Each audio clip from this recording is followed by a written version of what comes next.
Tudo bem, pessoal? Vamos começar? Eu só vou resumir rapidamente o que eu pretendo ver hoje, pretendemos ver hoje, né? Eu, ainda, na aula passada, a gente estava vendo a questão da estrutura da helicidade, né? A estrutura de helicidade da QED comparada com a fraca, né? A gente chegou à conclusão, devido à estrutura de helicidade, né? Da forma do vértice, né? Da interação fraca, que apenas partículas, né, de mão esquerda ou com helicidade esquerda vão participar dos processos fracos e as antipartículas com mão direita vão participar. Todas as outras contribuições com helicidades distintas ou quiralidades distintas, né, não vão contribuir para a interação, então não vão entrar no nos elementos de matriz para processos, né, tanto decaimento quanto espalhamentos, né. Eu ainda vou falar então um pouquinho sobre a questão da quiralidade do ponto de vista histórico. Depois eu vou partir para a comparação do modelo padrão com a teoria V-A, ou a teoria corrente-corrente do Fermi, né? Eu vou voltar a ela para fazer essa comparação para a gente entender qual é que é a relação da constante de Fermi, que normaliza, né, o vértice de interação fraca naquela teoria VA, certo? E as constantes de acoplamento, ou os acoplamentos fracos do modelo padrão. A gente vai mostrar claramente que em baixas energias, né, a gente vê que a pequenez, ou seja, o caráter fraco da interação intermediada pelos bósons, né, advém da massa do bóson massivo no denominador, ou seja, quando a gente bota o propagador aproximado, né, a, os acoplamentos do modelo padrão são suprimidos pela massa quadrada do bóson, e isso dá um acoplamento efetivo, que é a constante Fermi, que é pequena, né? Então, mas em altas energias, né, para energias maiores, né, que a massa dos bósons de gauge massivos, esta constante de acoplamento é quase da ordem, é até maior que a constante de acoplamento da, da QED, né, do eletromagnetismo, né. E ainda falar só um pouquinho, tá, com as mãos, a questão da não renormalizabilidade da teoria fraca AVA, né, AV-A, olhando qual é que é a dimensão da constante de acoplamento na forma da constante de Fermi. Basicamente, resumindo, é isso que eu quero analisar hoje. Se acontecer alguma coisa com a internet, se eu não me der por conta, falem, tá? Eu vou estar toda hora dando uma checada aqui, mas eu vou ficar nas minhas transparências, ok? Então, ainda sobre a quiralidade, só voltar à questão histórica, né? Lembrando na aula passada de derivou que na teoria VA e também no modelo padrão, né? Os férmions, só férmions de mão esquerda se acoplam na teoria fraca, né?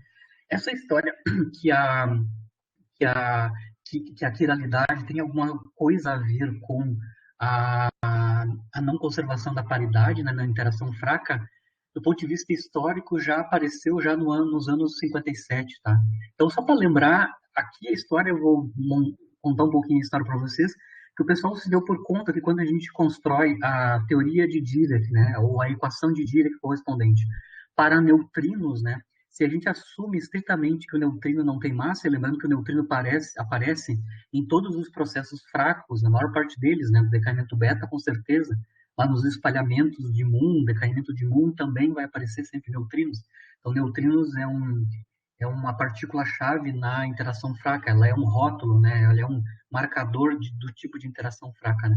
Eles se deram por conta que se você colocar massa nula estritamente para o neutrino, a equação, né, que é a equação de Dirac para massa nula, ela não é invariante sobre paridade, ou seja, ela viola a paridade.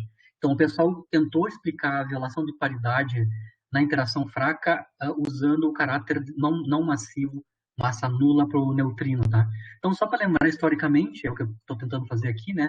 O Paulo, em 34, quando ele propôs a existência do neutrino, né? Ele, no artigo, se vocês olharem, naquele, não é um artigo, na verdade, é uma conferência, né? Ele assume que a massa do neutrino tem que ser menor ou da ordem da massa do elétron, então uma massa bem pequena, menor que do lepton mais leve, né?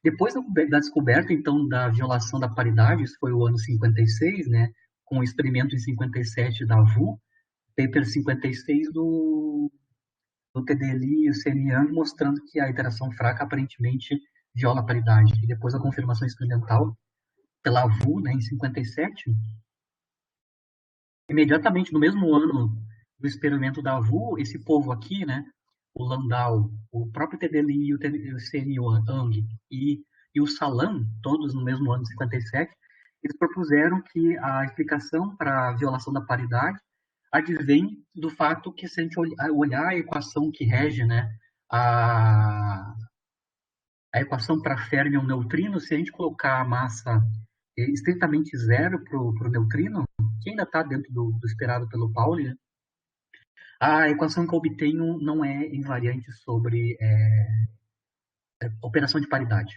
certo? Como é que eu vejo isso? Eu vou lembrar só como é que é a forma da equação de Dirac na notação de momento, na representação de momento, né? É P slash menos a massa do férmion, aqui tem vezes o U, né, produto com o spinor desse férmion igual a zero. Essa é a equação de Dirac na representação de momento, lembrando que P slash é gama mi P mi, né, a computação das matrizes gama de Pauli com de gama de Dirac a, com o momento, né, o quadrimomento, certo? Para o caso do neutrino, se a gente assumir estritamente massa zero, a equação de Dirac se torna esta equação aqui, né? Certo?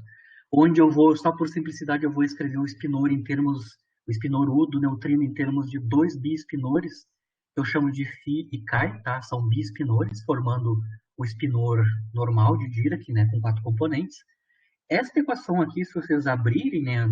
Se vocês fizerem gama 1, gama 0, P0, que é a energia, né? Gama K, PK, que é pode ser escrito em termos da matriz sigma, né? E contraída com as componentes espaciais do momento, né? Trimomento, né? Vocês vão ver que vocês vão chegar numa equação, no caso do neutrino massa nula, esta equação na representação de momento recai em duas equações, né? Quase simétricas, tá? Para os bispinores φ e Chi, tá? Então aqui eu tenho E menos sigma escalar P φ igual a zero e E mais sigma escalar P Chi igual a zero. Essa é uma equação, elas são desacopladas, né? No caso, se tivesse massa, essas equações seriam acopladas, mas no caso de neutrino massa nula, as equações dos bispinores desacoplam. Então você tem equações individuais para cada um dos bispinores, tá?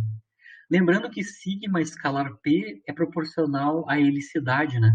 Porque lembra que o spin é basicamente H cortado sobre 2 as matrizes de Dirac, de Pauli, né?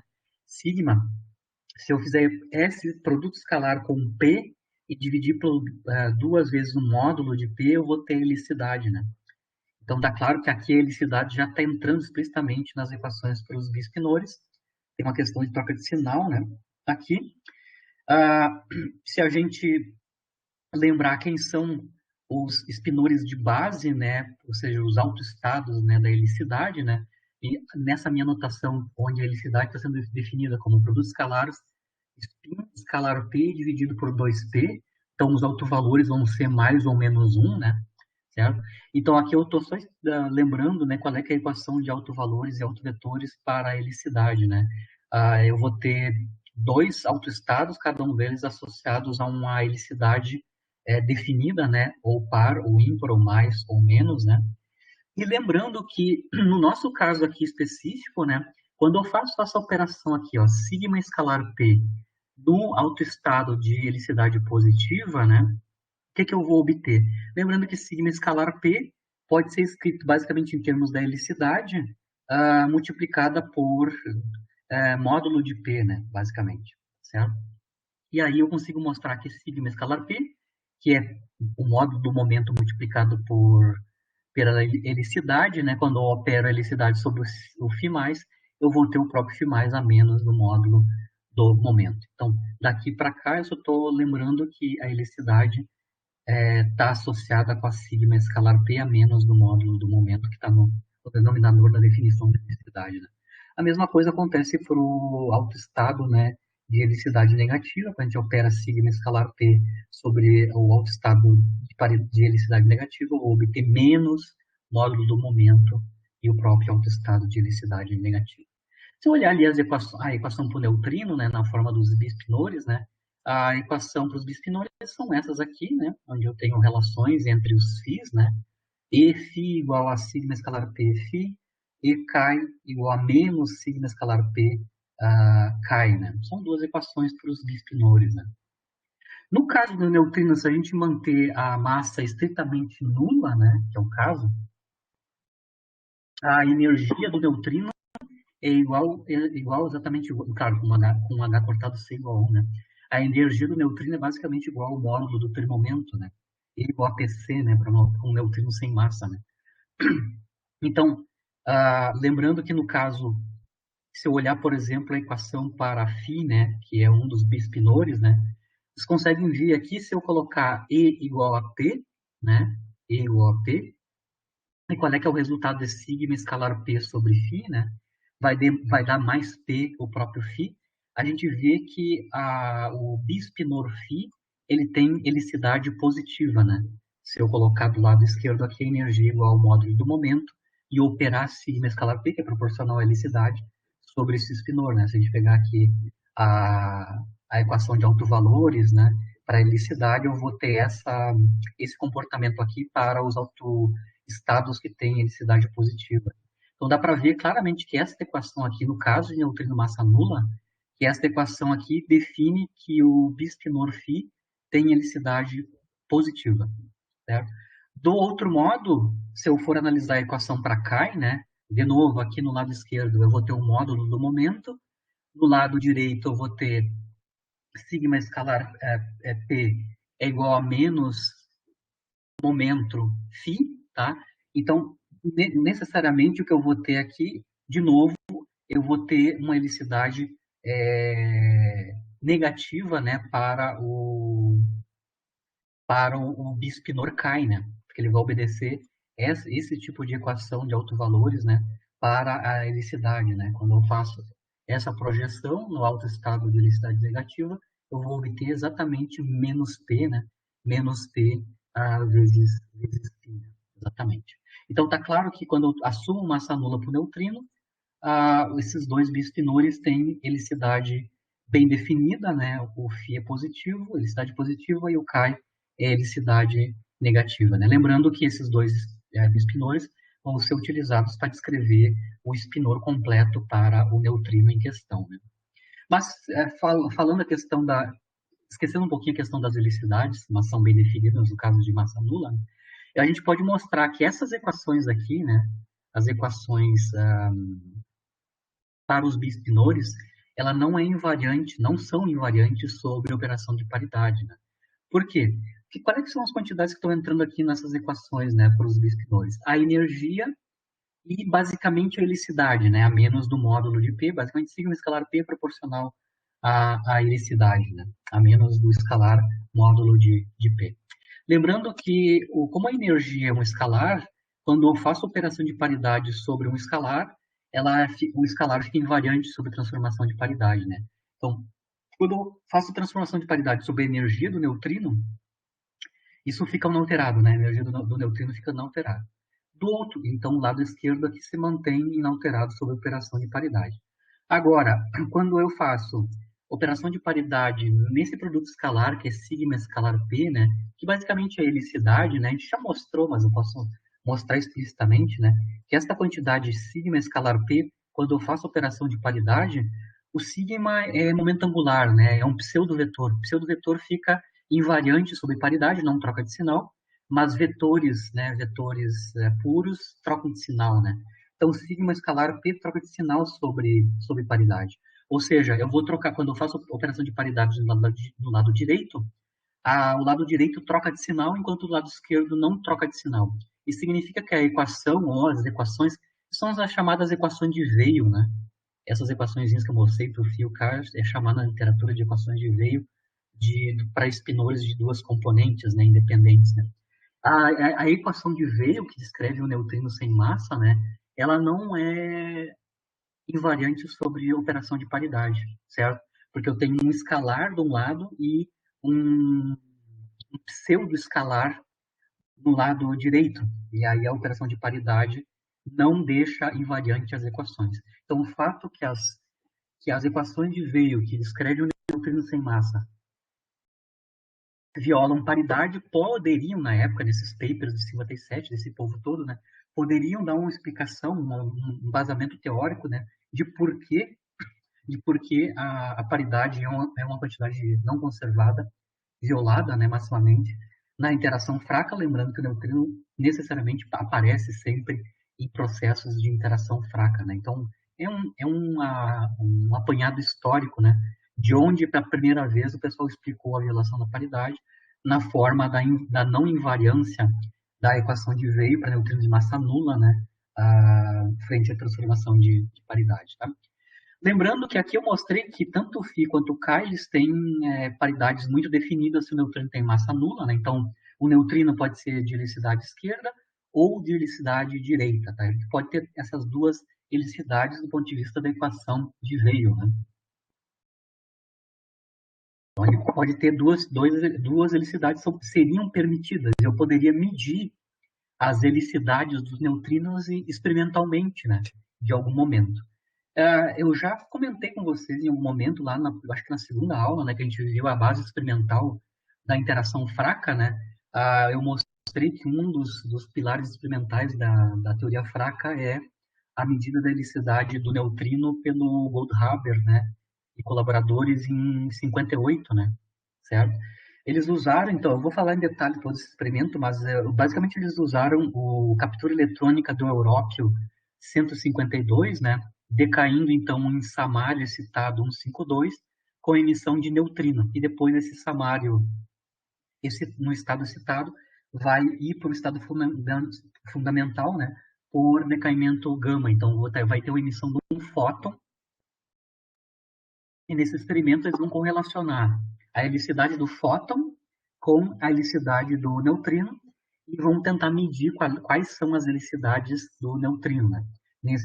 Usando, claro, esse processo de captura eletrônica do Európio 152. Só para adiantar, eu tinha comentado, né, que nessa medida experimental da helicidade do neutrino foram verificados em todos os casos, né, por correlação do fóton com o neutrino, as suas helicidades, né, foram medidos que todos os neutrinos tinham helicidade negativa. Então, toda a identificação de helicidade dos fótons foram correlacionados com uma helicidade negativa para os neutrinos correspondentes.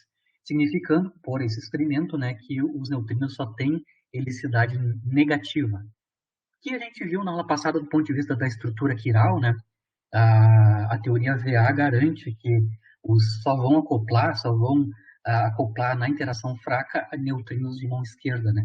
Mas aqui a gente pode medir que a helicidade do neutrino é só esquerda mesmo, né? Do ponto de vista experimental, a natureza está dizendo que é assim, né? Nesse experimento de 58. Então, o que eu vou falar aqui, eu vou comentar com vocês aqui um pouquinho, é dar um certo detalhamento de como é que foi feito esse experimento. Ele é bem sofisticado. Ele envolve uma série de decaimentos, né? Na verdade, 2 decaimentos, e são estudados em detalhes as estruturas de helicidade das partículas do estado final, né? Então, eu vou só analisar com vocês em detalhe como é que procedeu esse experimento de 58, então, que é o Goldhaber, Grotzius e o Suniar, né? É um FIS Review de 109 e 58. Então, eles vão usar a cadeia de decaimento do Európio, né? Que eu falei, para um processo que é de captura eletrônica, que é um elétron da camada K é capturado por um próton, né, do Európio, do núcleo de Európio 152, né, e com isso você gera, então, nêutron. O processo é próton-elétron, produzindo nêutron mais neutrino do elétron, né. Isso basicamente é o processo beta-inverso, né. Então, nessa captura eletrônica que a gente gera, então, é um núcleo de samário excitado, 152, né? E a emissão de um neutrino do elétron, certo? O samário excitado, depois, ele desexcita, né, por emissão gama, então é um decaimento gama do samário, para o estado fundamental, certo? Então, vai ter um fóton depois que esse samário for decair para o seu estado fundamental. Essa é a sequência experimental: captura eletrônica do Európio, o estado excitado com emissão de neutrino e depois a desexcitação com emissão de fóton do núcleo de samário, certo? Então, eles usam uma sequência de medidas, né, para determinar as estruturas de helicidade do neutrino, do samário e do próprio fóton, né? Então, vamos começar com o passo 1, que é a captura eletrônica, né, do Európio. Aqui eu vou analisar como é que fica a estrutura de helicidade a partir das conservações de momento angular e momento angular total, né, e momento linear, né? Então, aqui, por conservação de momento angular total, o que que eu tenho? Eu tenho um elétron sendo capturado pelo núcleo de Európio. O núcleo de Európio, esse 152, ele tem spin total zero. Ele é um núcleo escalar, tá? Escalar, paridade positiva, tá? Esta criatura aqui, que é um núcleo em repouso, não tem momento angular orbital, certo? Ele só teria momento angular total do Európio, né? Que é zero, certo? E claro, o momento angular na forma de spin, o momento angular intrínseco do elétron, né? Os momentos angulares orbitais não entram aqui na jogada, né? Apenas os spins, né? Os spins do Európio e do elétron que está sendo capturado, né? Certo? E depois, no estado final, então, tem o samário mais o neutrino, ambos têm spin, o neutrino tem spin 1,5, né? E o samário excitado tem spin total 1, tá? Ele é vetorial, né? Certo? Então, como é que fica a conservação de momento angular total nessa captura eletrônica decaindo naquele estado, né, de duas partículas, né? O momento angular total inicial, que é o JIN, né, basicamente é só o momento angular do elétron, porque o Európio é escalar, né, não tem spin, né, e os momentos angulares orbitais são nulos, né, porque eu estou com o núcleo em repouso, né. E então, o momento angular total inicial, basicamente, é só o spin do elétron, tá? É um meio, né? Spin do elétron, um meio. Eu estou representando por essa flechinha aqui, que é o spin do elétron representando o momento angular total inicial. Lembrando que momento angular total é conservado, né? Para qualquer tipo de partícula, para qualquer processo, né? Então, no estado final, eu vou analisar como é que fica o momento angular total. No estado final, então, eu tenho a soma do momento angular do total do samário e do neutrino do elétron, né? Os momentos angulares orbitais, como é back-to-back, né? São duas partículas sendo emitidas, né? Não tem um momento angular orbital, o L é zero, né? E então, o único momento angular que eu vou ter aqui é relacionado com o spin, né? Então, o momento angular total final vai ser a soma dos spins do samário e do neutrino do elétron. Lembrando que no estado final, por conservação de momento angular, a combinação correta, né, dos spins do samário e do elétron tem que ser tal que ele me dá spin total 1,5, né? Valendo o módulo 1,5. Isso significa, tá claro para vocês, né, que as, as direções dos spins do samário e do neutrino do elétron tem que ser inversas, né? Porque a gente tem spin 1, que é o samário, e o outro tem spin 1,5. Preciso um contra o outro, né? Tem que ser vetores de spin antissimétricos para eu ter um spin total valendo o módulo 1,5, né? E essas duas configurações que eu estou aqui, tá? Menos 1,5 para o neutrino do elétron e spin 1 para o samário. A conservação de momento linear, né, como eu tenho um núcleo em repouso no estado inicial. Lembrando que a captura eletrônica está ocorrendo dentro do núcleo, né? Mas o núcleo de Europa tem repouso no estado inicial e eu tenho decaimento em duas partículas. Então, eu tenho partícula em repouso caindo em duas partículas, né? Por conservação de momento linear. Se eu não tenho momento linear no início, a soma dos momentos lineares do samário do neutrino do elétron tem que ser zero também, né? Isso significa que as direções de saída, claro, né? Num back-to-back, né? Tem que ser dessa forma, né? Aqui eu estou colocando as duas possibilidades do vetor momento angular para tanto para o samário quanto para o neutrino do elétron, né? As duas configurações possíveis, né? Então, o elétron para a esquerda aqui na direção Z e a direita para o samário, ou o inverso, né? Samário para a esquerda em Z e o neutrino do elétron direita em Z. Lembrando que os spins têm que estar, do elétron e do samário, tem que estar são vetores antiparalelos, né? Então, por conservação de momento angular total, os spins têm que ser contrários. E por conservação de momento linear, onde os momentos têm que ser também inversos, eu vou ter essas estruturas de helicidade, tanto para o neutrino quanto para o samário, né? Então, das duas possibilidades, né, aqui eu tenho neutrino do elétron para a esquerda, samário para a direita, e as correspondentes vetores de spin, né, por conservação de momento, para dar. Lembrando que eu tenho que ter 1,5 para a direita como resultado da soma dos spins, né, certo? Essa primeira configuração aqui, me equivale, então, a um neutrino do elétron que tem mão esquerda, né? Perdão, mão direita, né? O spin está na direção do movimento do neutrino, automaticamente aqui o spin do samário está na direção de movimento do samário. Então, ambos, tanto o neutrino do elétron quanto o samário, têm a mesma helicidade. Ambas helicidade de direita para essa possibilidade aqui. Né? A outra possibilidade é quando o samário está para a esquerda e o neutrino do elétron para a direita. E as correspondentes direções do spin, de tal forma que o spin total dê 1,5. Né?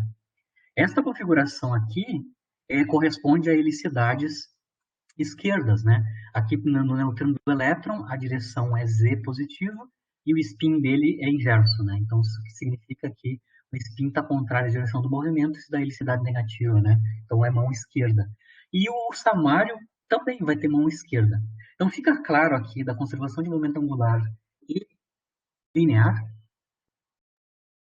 que podem ocorrer duas possibilidades para a helicidade, do neutrino do elétron, direita e esquerda, e lembrando que essas leis de conservação garantem que a helicidade do samário é a mesma helicidade do neutrino.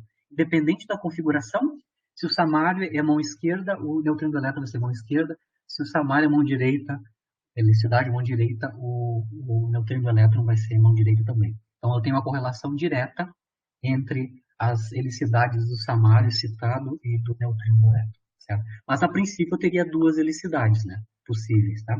O que o pessoal vai fazer é mapear a helicidade do samário, certo? Através do seu decaimento, certo? Então o próximo passo é acompanhar o decaimento gama do samário excitado. Essa estrela é samário excitado, né? Então o samário excitado vai decair, e lembrando que o samário excitado tem spin, né? Ele vai decair então no samário estado fundamental mais emissão de fóton, né? O samário no estado fundamental tem spin zero, ele é um núcleo escalar, tá? E mais um fóton que, claro, que tem spin 1, né? Então, vamos analisar agora a conservação de momento angular total no caso onde o samário já decaiu via decaimento gama, né? Da conservação de momento angular total, nesse processo aqui, né? A gente tem, então, no estado inicial um spin 1, que é o spin do samário, né? Samário excitado, tem que ser igual ao momento angular final, né? Que é o momento angular total do sistema samário do estado fundamental mais fóton, né? Exatamente é isso daqui, o momento angular total final, né? Certo? Como de novo, como aqui é back-to-back, né? O samário e o fóton, é o decaimento de duas partículas, né? A momento angular orbital relativo é nulo, né? Eu vou ter então só que levar em conta o spin, na verdade só o spin do fóton, né? Porque o samário no estado fundamental é escalar, né? Tem spin zero. Então, no final das contas, né, o momento angular total final está correto, é basicamente o spin do fóton, né? Spin 1, e, claro, apontando na mesma direção que a direção de spin do samário excitado, né? Então, eu estou colocando aqui só com a figurinha correspondente, né? Então, no estado inicial, a gente tem o samário excitado, a direção do spin é essa daqui, né? É 1 para a direita, certo? Por conservação de momento angular total, o spin do fóton tem que estar apontando na mesma direção do samário, certo? E aqui eu coloquei as duas possibilidades de saída do fóton e do samário estado fundamental no decaimento back-to-back, né? Então, aqui estão o fóton para a direita, samário para a esquerda, ou samário para a direita, fóton para a esquerda, mas lembrando que as direções do spin do fóton tem que se manter sempre a mesma do samário excitado, né? Tem que ter conservação, certo? De novo, aqui eu tenho duas possibilidades para as helicidades do fóton emitido no decaimento gama do samário, né? Eu posso ter helicidade positiva, nesse primeiro caso, ou helicidade negativa, nesse caso. Então, eu posso, no experimento, medir explicitamente, né, a helicidade ou a polarização desse fóton, né, e correlacionar ele com a helicidade do neutrino, né, que participou antes do processo de decaimento, né, certo? Lembrando que o spin do fóton está sempre na direção do samário excitado, como eu fiz o desenho aqui. Duas possibilidades para a helicidade do fóton emitido, né? A helicidade ou a polarização do fóton, né, esse experimento é bem sofisticado, né? Ele usou dois fenômenos físicos para determinar corretamente, com alta precisão, a polarização ou helicidade do fóton emitido, tá? Certo? Foi usado primeiro o espalhamento Compton desses fótons com átomos, com elétrons atômicos polarizados, tá? Isso foi uma das técnicas experimentais que eles utilizaram. E, além disso, depois eles viram qual é que era a direção do fóton, né, relativo ao samário excitado, né, que foi determinado via um fenômeno chamado fenômeno de espalhamento ressonante. Tá? Então, eles usaram dois experimentos relativos ao fóton, né, uma para determinar a polarização ou a helicidade, e também qual é que era a direção do fóton relativo ao samário. O que eles mostraram é que se os fótons foram polarizados, eles viram que os 68% dos fótons foram polarizados, né, nesses experimentos aqui, né, todos eles tinham polarização, tinham helicidade negativa, tá? Certo? Se eles têm helicidade negativa por construção, de conservação de momento angular total, né, essa helicidade negativa também vai ser a do neutrino do elétron lá, certo? Vocês lembrarem aqui, o que eles mediram que experimentalmente só ocorre esse tipo de configuração aqui, ó, onde a polarização do fóton é mão esquerda, e aí eles vão reconstruindo para trás, né? Qual é que é a configuração, então, do samário excitado, porque aqui o samário excitado você consegue, se é medido só esta configuração, só existe na natureza esta configuração, né? O samário está andando para a configuração de samário para a direita, né? Isso. A direção do spin do fóton é o mesmo do samário, então seria esta configuração aqui, né? Esta configuração. Uhum. Isso. O samário desexcitado vai para a direita, o fóton para a esquerda, helicidade negativa para o fóton e a correspondente configuração anterior no caso da captura eletrônica do samário, né? Isso corresponde, então, samário para a esquerda, né, aqui, e o neutrino do elétron para a direita, corresponde a uma configuração de helicidade negativa para o neutrino do elétron. Então, no final das contas, eles fazem a correlação da helicidade do fóton com a helicidade do neutrino no decaimento anterior, que deu origem ao samário excitado, né? Explicitamente. Né? Até hoje, nenhum outro experimento confirma, né? Não viola essa verificação experimental de 58, né? Do experimento do Goldhaber, né? Então, em nenhum processo fraco, né? Foi observado a atuação de neutrinos de mão direita, né? Só aparecem, só acoplam os neutrinos de mão esquerda nos processos fracos, né? A violação, se ocorrer, é muito, muito, muito pequena, que é inobservável, né? Dentro das possibilidades teóricas de por que a gente não enxerga neutrinos de mão direita na interação fraca, né? Uma possibilidade teórica é que os neutrinos de mão direita eles poderiam ser muito massivos, né? Eles são tão massivos que a gente não consegue observar eles nos experimentos correntes, né? Só que uma teoria com neutrinos de mão direita massiva, né, tem que ser um modelo teórico, uma estrutura teórica além do modelo padrão, né? Porque no modelo padrão, tanto os neutrinos de mão esquerda quanto direita, ambos, né, têm a mesma massa, tá? Porque se vocês lembrarem, no modelo padrão, o termo de massa, né, no Lagrangiano de Dirac, na densidade lagrangiana de Dirac, né, que é esse termo aqui, né, a massa multiplica o espinor adjunto e o espinor do férmion, né, de massa m, né, certo? Se vocês olharem aqui, se eu fizer a decomposição do espinor adjunto multiplicado pelo espinor φ para o férmion de massa m, eu vou ver que as estruturas vão sobrar do ponto de vista dos estados quirais, né, ou estados de mão direita e esquerda, são esses aqui, né? E vocês veem claramente que os neutrinos ou férmions de mão direita, são esses caras aqui, por esse espinor, né? E os férmions de mão esquerda, que são descritos por esse espinor aqui, ambos, o modelo padrão tem a mesma massa, né? Certo?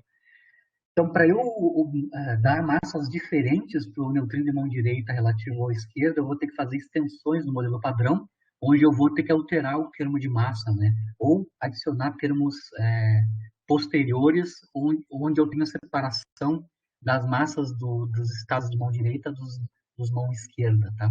Aqui é só para lembrar como é que eu, uma brincadeirinha, né? E como é que eu abro, né? No Lagrangiano de Dirac, que é a parte de massa, né? O termo de massa, como é que eu abro esse escalar, porque isso aqui é um escalar, né? É psi barra psi, é uma estrutura escalar, é um invariante bilinear escalar, né? Ele, se eu abrir, então, nos estados quirais, né? Certo? Se eu decompor ambos os espinores, né? Psi e o psi barra e o psi, nos estados quirais de mão direita e esquerda, lembrando que tem, quando eu faço a expansão, é isso daqui, né? A expansão do psi em estados quirais, eu tenho as constantes de proporcionalidade, né? As coeficientes de proporcionalidade e os autoestados quirais de mão direita e mão esquerda.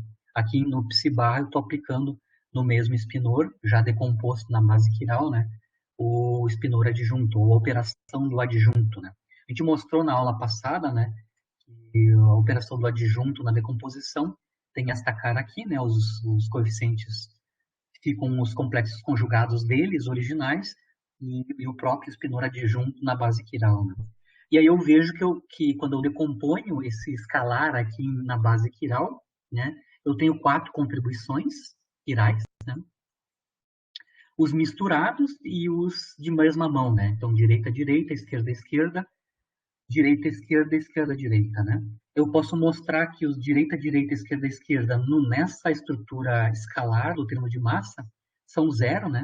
Então, eu mostro aqui explicitamente só usando os projetores quirais, né? Os projetores à esquerda e direita, né? Por exemplo, aqui no acoplamento direita-direita, né? Na aula passada a gente mostrou que o espinor adjunto de mão direita pode ser escrito como espinor, próprio espinor adjunto de mão direita vezes o projetor de mão esquerda, né? E o espinor de mão direita é basicamente a projeção de mão direita sobre o espinor de mão direita. Isso que a gente viu na aula passada, do ponto de vista das operações dos projetores, né? Quando eu faço, então, a escrita desse produto em termos dos projetores, esquerda-direita, aparece aqui claramente ensanduichado o produto PL-PR, que a gente mostrou, pode mostrar explicitamente, que é zero, né? Da operação nula, né? Então, esse tipo de acoplamento, né, escalar não ocorre, da contribuição nula. A mesma coisa para o esquerdo, né? O psi-L barra, né, é psi-L barra PR, e o psi-L é PL, psi-L, né? De novo, vou ter PR-PL, que é nulo, né? Então, só vão sobreviver, eu fiz o resto da brincadeira aqui, só vão sobreviver na estrutura escalar no termo de massa só esses mistos aqui, né, cruzados, né, onde explicitamente eu tenho espinor de férmion de mão direita, férmion de mão esquerda, ambos com a mesma massa, massa M, né?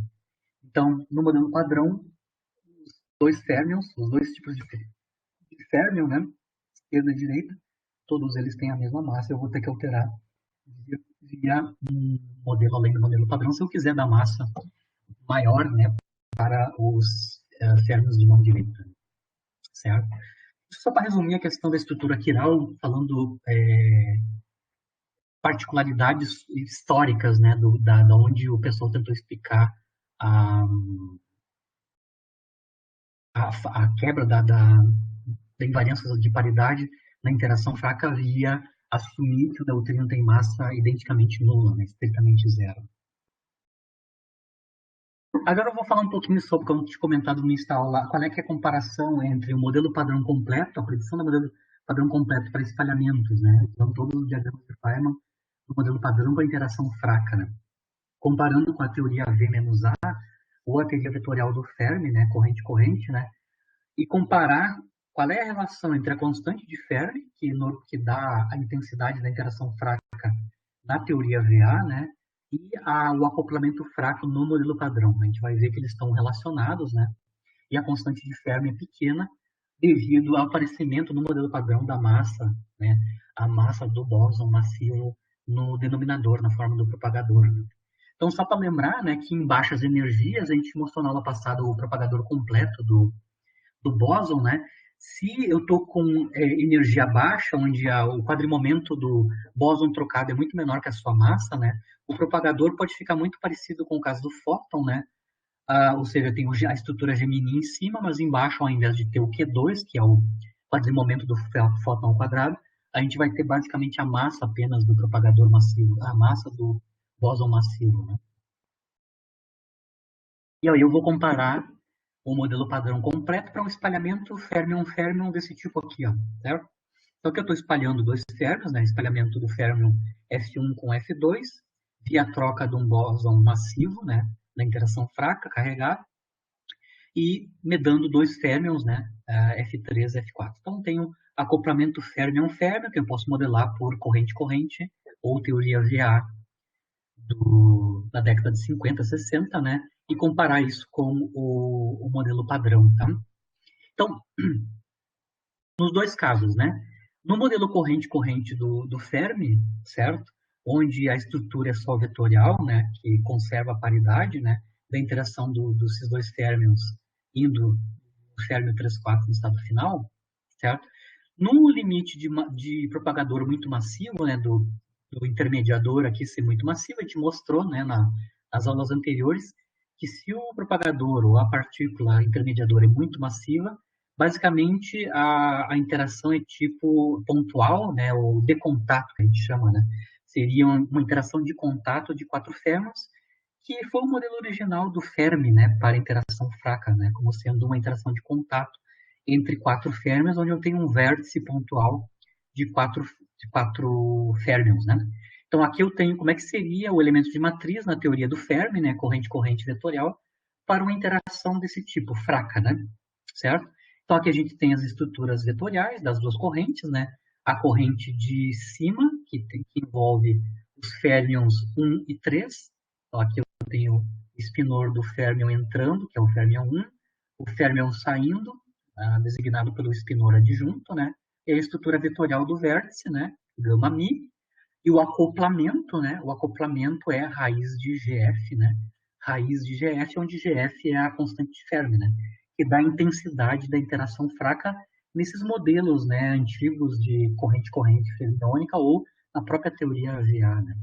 Aqui tem a outra corrente, né? Que é a corrente da parte de baixo, né? Onde a gente tem o férmion entrando 2 e saindo 4, caráter vetorial, né? Isso no modelo corrente-corrente vetorial do Fermi, né? Eu também posso escrever esse mesmo tipo de processo na teoria VA, onde foi, lembrando que foi alterado o vértice, né? O vértice, além de ser vetorial, também tem uma componente menos axial, né? Então aqui tem do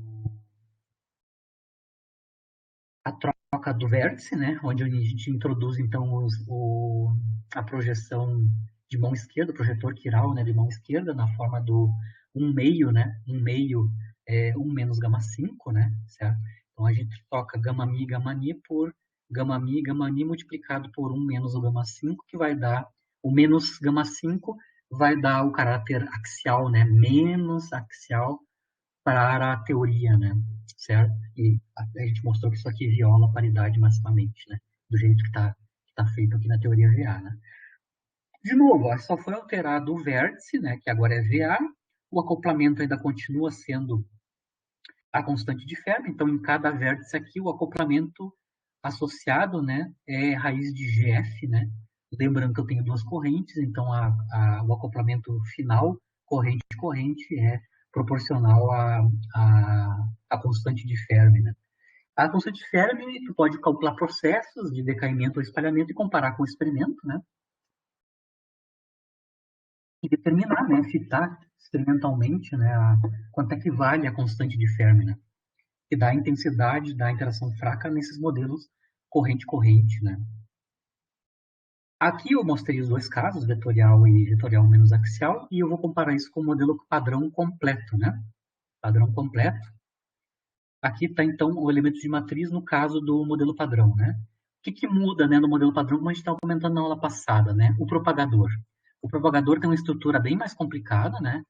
Certo? Tem aquele termo que depende dos quadrimomentos, né, do bóson, né? No caso completo, né? Aqui eu botei o propagador completo, que a gente analisou na aula passada. A estrutura do modelo padrão dos vértices ainda é V-A. A estrutura V-A ainda está no modelo padrão, nos vértices dos férmions acoplando com os bósons de gauge, né? Só que, no caso do modelo padrão, ao invés de eu ter a constante de Fermi como sendo dando a intensidade, né, da interação, na verdade, raiz quadrada da constante de Fermi, como dando a intensidade do acoplamento, né, fraco dos férmions com o bóson, no modelo padrão, o acoplamento é denominado GW, tá? GW pequeno é o acoplamento no modelo padrão dos férmions com os bósons de gauge, certo? Mas, a princípio, os acoplamentos são iguais, né? GW para cada corrente dessas aqui, com o bóson massivo, com o propagador corretinho, né? Certo? Isso é a expressão completa do modelo padrão. Lembrando que se a gente está em baixas energias, né? O Q2 aqui é muito menor que a massa do bóson ao quadrado. Esse termo aqui, então, vai para o espaço e a gente vai ter só a estrutura tipo QED, que é Gemini, dividido pela massa do bóson ao quadrado, né? Então, só vou mostrar aqui o limite para vocês, o limite do modelo padrão, o elemento de matriz do modelo padrão para aquele processo, né? No limite onde o Q2, módulo de Q2 é muito menor que a massa do bóson, né? Então, o que eu vou ter neste limite é o propagador simplifica, né? Eu vou ter o Gemini, e embaixo, no denominador, advindo do propagador, né, macio, a massa do bóson W ao quadrado, quadrado do acoplamento fraco no modelo padrão, que é GW, né, aqui ao quadrado, e o 8 vem dos índices dos produtos das... Lembrando aqui no modelo padrão, na teoria VA não tem nenhum meio, né, multiplicando os gama-mis e os gama-mis, né. No modelo padrão, quem está multiplicando a estrutura VA é um meio, né, de forma que aparece claramente o projetor quiral de mão esquerda, né, aqui no modelo padrão. Né. Então, é só uma questão de numérica, aqui é questão de um meio que aparece em cada corrente, né, no acoplamento. Então, eu tenho um meio, outro meio dá um quarto, multiplicado por raiz de 2 ao quadrado, isso dá um 8. Né. Então, no final das contas, no limite de Q2 muito menor que a massa do bóson, que é o limite de baixas energias, que é onde acontecem os decaimentos e os espalhamentos com energia baixa, né? Com energia de antimassa baixa, né? Basicamente são os experimentos de alvo fixo, né? Neutrino contra um alvo fixo, por exemplo. O elemento de matriz tem essa cara no modelo padrão, né? No modelo padrão. Se vocês olharem, a estrutura que sobrou nesse limite de baixa energia, né? É exatamente a teoria VA, tá? É exatamente a teoria VA, a menos da forma do acoplamento, tá? Agora, o que sobrou como sendo o acoplamento efetivo aqui é o quadrado do acoplamento fraco no modelo padrão, né?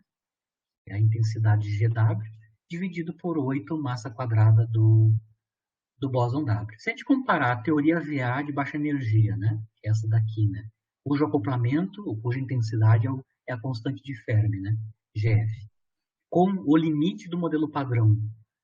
No caso de baixa energia, a gente mostra que a estrutura é exatamente a mesma, né, exatamente a estrutura VA, e uma relação entre os acoplamentos, né. Eu posso mostrar, comparando as duas amplitudes, né, no limite de baixa energia, que a constante de Fermi dividido por raiz de 2 na teoria VA, no modelo padrão, é o quadrado do acoplamento fraco dividido por 8 vezes a massa do propagador do bóson W ao quadrado.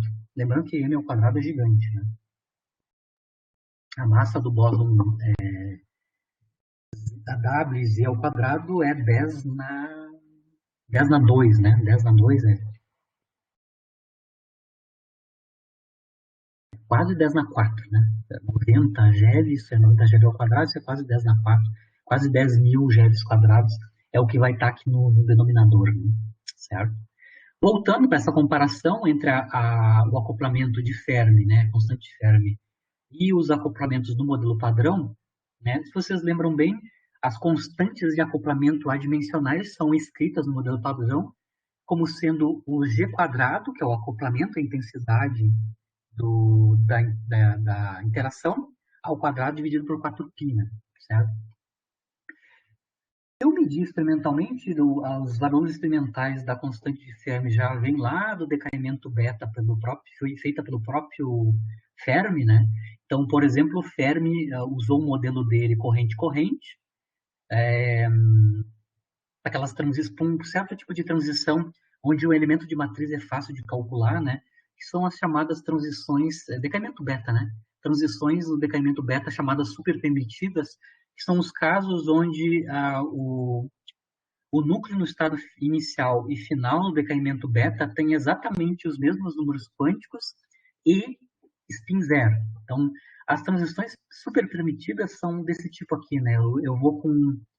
Começo com um núcleo instável com um número quântico zero mais, e ele vai decair por decaimento beta num outro núcleo filho de número quântico zero mais. Esse tipo de transição é chamada transição superpermitida. Certo? Aqui eu dou alguns exemplos, né? O decaimento do oxigênio 14, beta, né? Decaimento beta do oxigênio 14, do cloro 39, 34, do carbono 10, né?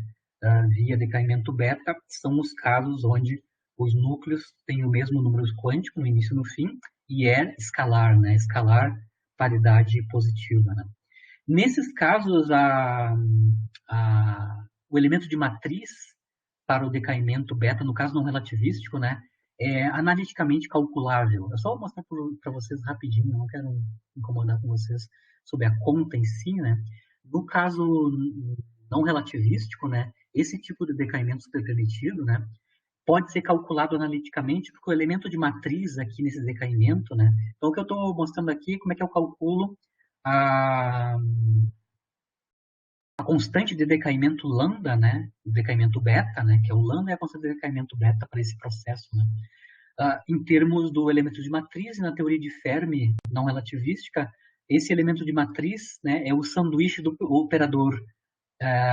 O operador que faz a transição, ele tem que ser um operador que é igual à identidade, né, porque os estados se mantêm com os mesmos números quânticos, né? Então, esse tipo de decaimento, do ponto de vista da teoria de Fermi não relativística, ela é calculável, né? O elemento de matriz é calculável analiticamente, inclusive da raiz de 2, né? E aí você consegue calcular, ou comparando o resultado analítico do elemento de matriz, lembrando que o elemento de matriz é normalizado pela constante de Fermi, né? O resto tudo é calculado analiticamente, né? Você comparando a constante de decaimento beta para esse processo, você consegue obter diretamente o valor da constante de Fermi, na constante de acoplamento na teoria fermiônica, né? Naquela época, eles mediram que a constante de Fermi tem que ser dessa ordem, né? Da ordem 0,88, 10 na menos 4, meves vezes centômetro ao cubo, né? Então, a primeira medida da constante de Fermi foi obtida através do decaimento beta para essas transições superpermitidas, e é possível fazer isso porque os elementos de matriz não relativísticos, né? Aqui eu estou usando, basicamente ele usa a aproximação de Bohr, né, para calcular a taxa de transição, né, que tem a ver com a taxa de decaimento, a constante de decaimento, né? O elemento de matriz analítico, e o único parâmetro que eu consigo, que fica como resultado da conta, é a normalização, né? Que é a constante de Fermi, né? Então, o primeiro momento em que foi determinada a constante de Fermi, empiricamente, foi nesses decaimentos betas pelo próprio Fermi, né? Depois, medidas de precisão podem ser feitas, né? Você pode usar a teoria VA, né? Ou a própria corrente fermiônica vetorial, né? Para calcular qual é que é o resultado na teoria do decaimento do míon, né? Certo?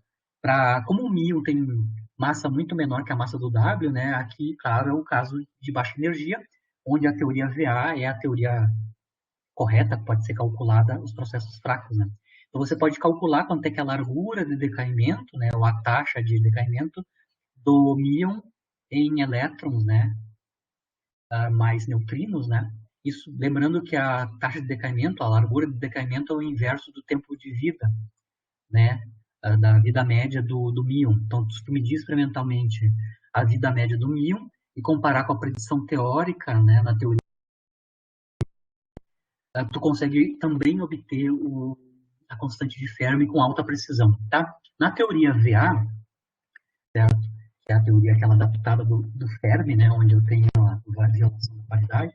Na teoria VA, a largura de decaimento do míon em elétrons, né, é proporcional à potência quinta da massa do míon e basicamente proporcional ao quadrado da constante de Fermi, né? Lembrando que os elementos de matriz, na teoria VA, claro, quando eu elevo ao quadrado o elemento de matriz, eu vou ter normalização GS quadrado, né? Está claro aqui na teoria VA, os dois parâmetros que vão aparecer é a normalização ao quadrado, ou seja, a constante de Fermi ao quadrado, e a massa do míon, né? A potência aqui não tem nada mais, apenas constantes, né? Certo? Então, com a medida experimental da vida média e a massa do míon com certa precisão, né? Eu consigo extrair com alta, o pessoal consegue extrair com alta precisão, né, quanto é que vale a constante de Fermi, né? Em unidades naturais, aqui eu estou escrevendo, tá? Em unidades naturais, usando a vida média do míon, né? Eu consigo mostrar, a gente consegue mostrar, usando a massa do míon, medida do míon, que a constante de Fermi em unidades naturais, né? Vale da ordem de 1,2, 10 na menos 5 GeV na menos 2, tá? 10 na menos 5, então é um número muito pequeno, né? Em unidades de GeV. 10 na menos 5, GeV na menos 2 é o valor da constante de Fermi usando vida média do míon, né? É um número pequeno, né? É pequenininho a constante de Fermi em unidades de GeV, né? Lembrando que no modelo padrão, se eu comparar a expressão do modelo padrão com a teoria VA, né? O acoplamento fraco no modelo padrão, que é o GW, né? Ele é proporcional, né? Proporcional à constante de Fermi e à massa do W. Só mostrei ali, né? Que no limite de baixas energias, a constante de Fermi é proporcional ao constante de acoplamento fraco ao quadrado, o acoplamento fraco ao quadrado, né? Então, eu posso escrever o acoplamento fraco no modelo padrão em termos da constante de Fermi medida e da massa do W, certo? Lembrando que esse GW, que é o acoplamento fraco, vai ser utilizado para definir a constante de acoplamento fraco no modelo padrão, né? O GW ao quadrado dividido por 4π vai definir, então, a constante de acoplamento fraca no modelo padrão, de maneira que E2 sobre 4π define a constante de acoplamento dimensional eletromagnética e que o G forte ao quadrado por 4π define a constante de acoplamento forte na QCD, né? Então, esse GW está associado com a constante de acoplamento fraca no modelo padrão, certo? Se a gente colocar em números, né, se a gente pegar os valores medidos, né, da constante de Fermi, medida com alta precisão nos decaimentos em baixa energia, né, e a massa do bóson W, né, que é da ordem de 90, 80, 85 GeVs, né, a gente pode calcular quanto é que é a constante de acoplamento, né, no modelo padrão, constante de acoplamento fraca no modelo padrão, né? É o GW ao quadrado por 4π, ou seja, quadrado dessa tralha aqui dividido por 4π.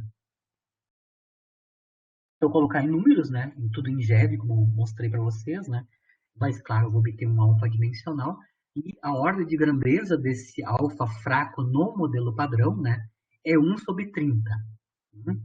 Olha só a surpresa. A constante de acoplamento fraca no modelo padrão, certo? Ela é, na verdade, maior que a constante de acoplamento eletromagnética, certo? E eu escrevi a constante de acoplamento fraca em termos do acoplamento fraco GW, né? Certo? E aí fica essa questão, né? Ué, mas por que a interação é fraca, né? E, naturalmente, nos espalhamentos e nos decaimentos, a, a, a intensidade, né, da interação fraca é menor que a eletromagnética, né? Por que a gente observa isso se a constante de acoplamento é maior que do caso eletromagnético? Né? Então, um fator quase 100, né? Lembrando que o alfa eletromagnético é 1 sobre 137, né? E aqui o acoplamento fraco, a constante de acoplamento fraco é da ordem de 1 sobre 30, né? Certo? O que está acontecendo aqui é que as amplitudes, né, os elementos de matriz em baixa energia, são normalizadas não pela constante de Fermi, mas pela constante de Fermi dividido, né, dividido por, perdão, não pela constante de acoplamento fraca, mas pela constante de acoplamento fraca dividido pela massa, né, massa do bóson ao quadrado. Eu vou mostrar aqui o caso limite, aqui, ó. Aqui no limite de baixas energias, a normalização das amplitudes dos elementos de matriz, tá?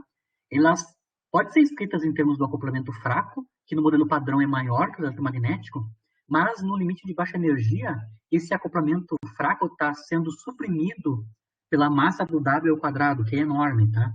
Então, é por isso que em baixas energias, as interações tipo fraca dão elementos de matriz, ou seja, seções de choque e larguras de decaimento, taxas de decaimento, que são menores que o eletromagnético, porque a constante de acoplamento fraca, no limite de baixa energia, está sendo suprimida, né, por a massa do W ao quadrado, a massa do propagador, a massa do intermediador fraco ao quadrado, que é enorme. E aí, no final das contas, o acoplamento efetivo em baixas energias se torna pequeno comparado com o caso eletromagnético, né? Então, a gente até pode fazer a conta, né, de qual é que, em baixas energias, qual é que é a relação entre os elementos de matriz quadrado, né, no caso da fraca e da QED, né?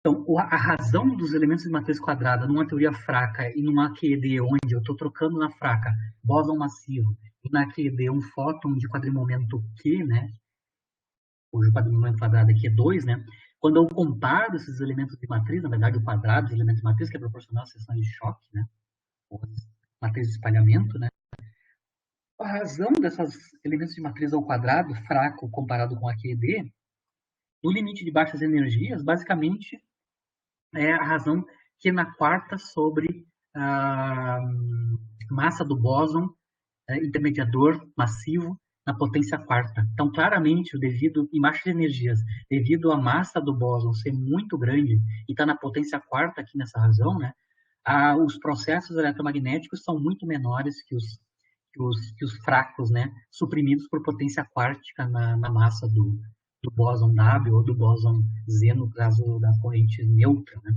certo? Então, em baixas energias, a interação é menor que a eletromagnética, porque a constante de acoplamento fraca no modelo padrão está sendo suprimido pela massa do propagador, massa do intermediador, que é enorme, né? Menor de 100, escala de 100 genes, né? A massa de repouso desses caras, né?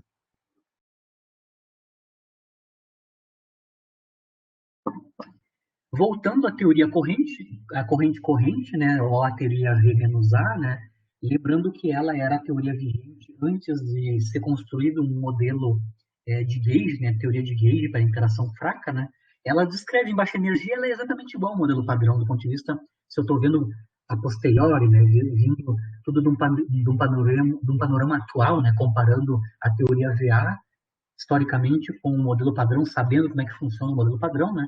A gente vê que em baixa energia a teoria VA corresponde à predição do modelo padrão naquele regime, né? Onde a massa do propagador, a massa do intermediador basicamente vai substituir o propagador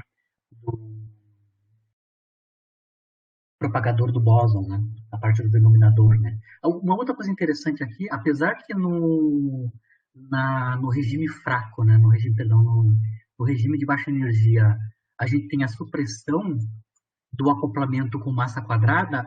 Se eu estou em altas energias, né? Altas energias, né? Aí o modelo padrão prediz outra coisa, né? Em altas energias, o Q quadrado, o módulo do Q quadrado é muito maior que a massa, pode ser, né? Muito maior que a massa quadrada do bóson. E aí no propagador eu não vou ter a supressão, eu não vou ter a supressão aqui no propagador fraco, né? A supressão da massa, tá? Porque quem vai dominar aqui em altas energias é o Q2 comparado com o MW ao quadrado, né? Então, em altas energias, as, os elementos de matriz fraco e eletromagnético vão ter a mesma ordem de grandeza, certo? Porque a estrutura do propagador vai ser exatamente igual na QED e na teoria fraca, né? Ambos os propagadores vai ser Gemini dividido por Q quadrado, a mesma correção aquela que existe ali no propagador fraco, né? Aquele detalhe aqui do propagador fraco. A parte do denominador, no limite de altas energias, é igual ao fóton, né? É igual a QED. Então, no limite de altas energias, eu não tenho a supressão do acoplamento, né? E as intensidades das interações em altas energias fracas e eletromagnéticas vão ser da mesma ordem, que é onde essas teorias são unificadas, né? Onde a intensidade do acoplamento é a mesma para as duas teorias, né? E as intensidades das interações são da mesma ordem, né? A estrutura dos elementos de matriz não vai ter supressão com a massa, né, do propagador, da massa do bóson, né, de gauge massivo. Valeu, que eu estava comentando com vocês aqui, a teoria VA descreve corretamente os limites de baixa energia, né? Tinha um problema na época que tinha que ser estudado, investigado na teoria VA, se é aquela que descrevia corretamente a interação fraca, né? Aparentemente sim, com boa precisão. Se as diferentes famílias de férmions conhecidos na época, né, se acoplam com a mesma intensidade, né, com o mesmo acoplamento com o bóson intermediador, tá? Bóson vetorial, né? Ou seja, para todas as famílias conhecidas de férmions da época, né, que são, por exemplo, o próton e o nêutron, que são os férmions hadrônicos, né? O neutrino do elétron e o elétron. E o muon e o neutrino do muon, que eram as famílias de férmions conhecidos nos anos 60, 50, né? A pergunta que ficava é, esses acoplamentos desses férmions com os bósons da interação fraca têm mesma intensidade ou não? Tá?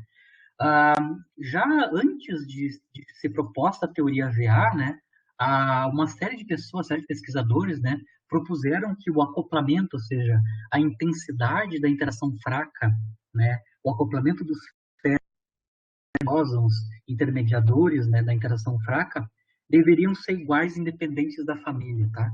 Isso a gente chama isso de universalidade da teoria fraca, tá? A universalidade da teoria fraca significa que, independente da família de férmion, todos os acoplamentos fermiônicos têm mesma intensidade, independente se ele está com famílias diferentes para os férmions, tá? Família hadrônica, família do elétron, família do muon. Hoje em dia tem até o tau, né? A família do neutrino do tau e o lepton tau, né? Independente, na teoria VA, ela é assumida já nos anos 40, né? E o acoplamento é igual, independente da família, tá? Autores base dessa proposição são o Pontecorvo, em 47, né? O Klein, em 48, o Tedeli, o Rosenbluth e Young, em 49, e o Tiomino, né, que é brasileiro, né? E o Wheeler, em 49. Assim, lembrando que o Wheeler orientou todo esse povo aqui que saiu do Rio de Janeiro para fazer pós-doc, o doutorado nos Estados Unidos na época da Segunda Guerra, né? Então, o Tiomo e o Wheeler também propuseram essa universalidade do acoplamento fraco, né? Independente da família leptônica, já no final dos anos 40. Isso é bem antes de se mostrar que a teoria fraca violava a paridade, né? Que só foi feita nos anos final dos anos 50, né? E significa que se eu for construir, então, uma corrente total, né, de corrente carregada, né, para leptons, ah, eu vou ter que somar, né, claro, sobre todas as famílias conhecidas, né, do elétron, do muon, e atualmente também sobre o lepton tal, né, onde essas correntes leptônicas têm sempre a mesma estrutura, tá? É estrutura VA, sempre, independente da família, e, além disso, o acoplamento, né, o acoplamento nessas correntes, independente da família, tem sempre a mesma intensidade, é universal o acoplamento. O acoplamento é sempre a constante de Fermi dividido por raiz de 2, que vai aparecer aqui nas expressões da corrente-corrente, né? Então, se eu for escrever qual é que é o hamiltoniano de interação, né, para leptons, né, no caso de corrente carregada, onde o propagador é o propagador do bóson de gauge carregado, o bóson carregado, W, né, a estrutura da parte de interação vai ser acoplamento corrente-corrente, né? Onde eu vou ter corrente carregada das diferentes famílias de leptons, né? Elétron, núcleo e tal, e sempre o mesmo acoplamento geral, corrente-corrente, valendo, independente da família, GF sobre raiz de 2. Isso o modelo padrão vai manter isso, tá? Depois, por caso para as famílias, né? A questão da universalidade, né? O acoplamento é o mesmo, né? Para leptons fundamentais, os acoplamentos vão ser iguais. A gente só vai ver depois, mais adiante, como é que fica a questão das correntes neutras e fracas para quarks, né? A gente vai ter que construir uma matriz de mistura, etc. Mas para leptons fundamentais, né, o elétron, o muon, tal, e os prótons e nêutrons, né, a intensidade do Lagrangiano de interação ou da matriz de espalhamento, corrente-corrente, vai ser sempre a mesma, independente da família. Né? Isso, se é verdade, a gente pode fazer série de predições, independente de quem são os leptons que estão ocorrendo num processo, né? A estrutura da matriz de espalhamento para esse determinado processo vai ser sempre a mesma. O acoplamento é sempre igual E a estrutura do acoplamento é V menos A, né, vetorial menos axial. Então, na teoria VA, por exemplo, o decaimento do muon, né, tem essa estrutura aqui, né, o elemento de matriz, o decaimento do muon. Na teoria VA, envolve as duas correntes, né, a corrente que envolve os muons, né, e a corrente que envolve a família do elétron, né. Então, os leptons que entram numa corrente são o muon e o neutrino do muon, e os leptons que entram na outra corrente acoplada é o neutrino do elétron e o elétron, e a intensidade do elemento de matriz, independente se eu estou com sabores diferentes, né, para os leptons aqui, a intensidade no elemento de matriz é o mesmo, né? O acoplamento é o mesmo para as duas famílias, né, muônica e eletrônica, valendo constante de Fermi dividido por raiz de 2 na teoria V menos A. Se eu tenho o elemento de matriz para um determinado processo, por simetria de cruzamento, eu posso obter o elemento de matriz para outro processo cruzado, né? Por exemplo, eu posso, a partir desse elemento de matriz, construir o elemento de matriz para o espalhamento, né? Aqui eu tenho decaimento do muon, neutrino do muon, neutrino do elétron, antineutrino do elétron e elétron, né? Eu posso construir a matriz de espalhamento por simetria de cruzamento para o espalhamento do neutrino do muon com um elétron produzindo um muon e neutrino do elétron, né? O espalhamento neutrino-elétron, né? Neutrino do muon, elétron, e do muon mais neutrino do elétron.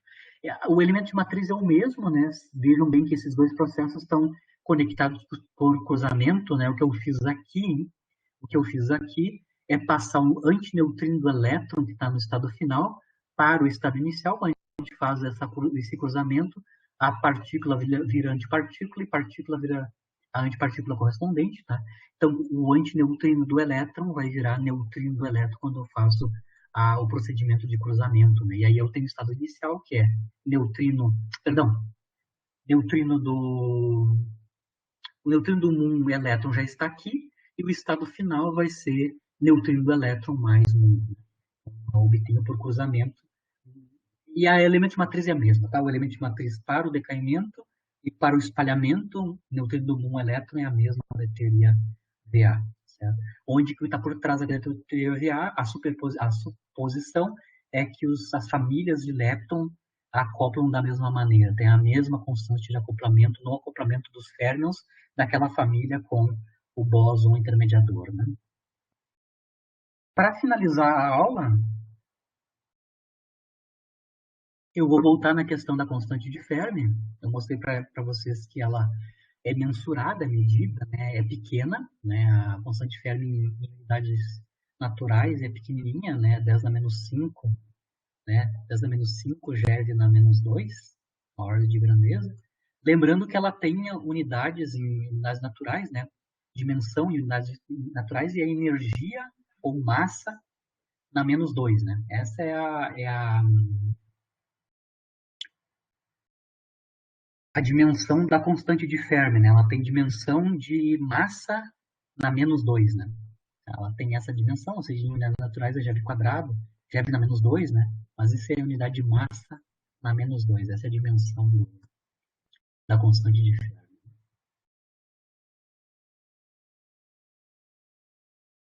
O que eu vou discutir um pouquinho com vocês, eu não vou fazer uma ampla discussão, só vou fazer um sketchzinho aqui, tá?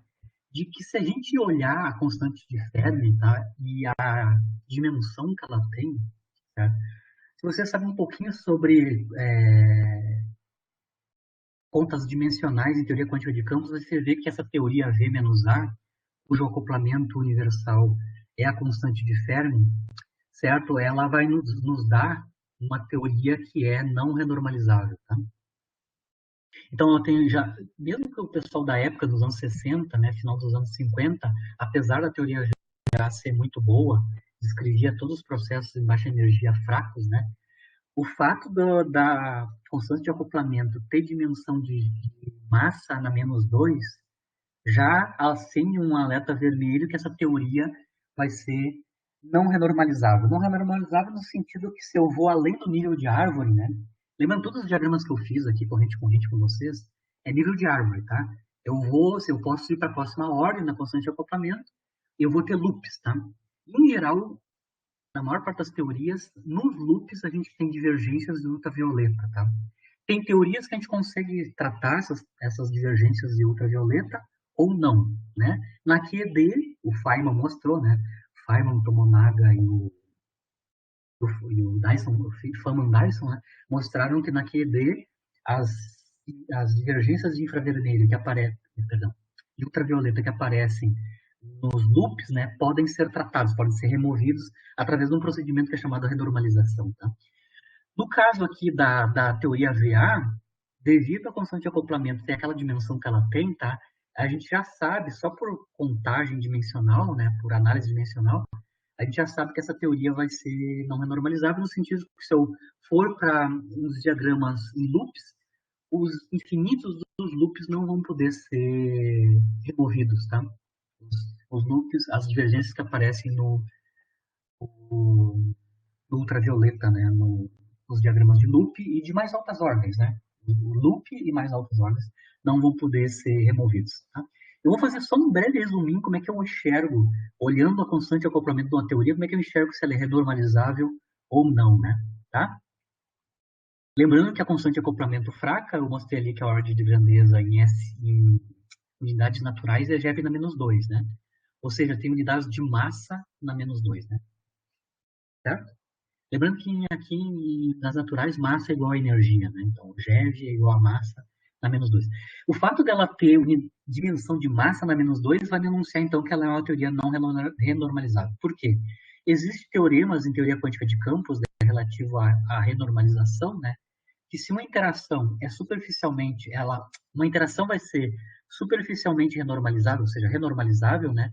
Se a sua constante de acoplamento tiver dimensão de comprimento na potência D, onde o D tem que ser menor ou igual a zero, certo?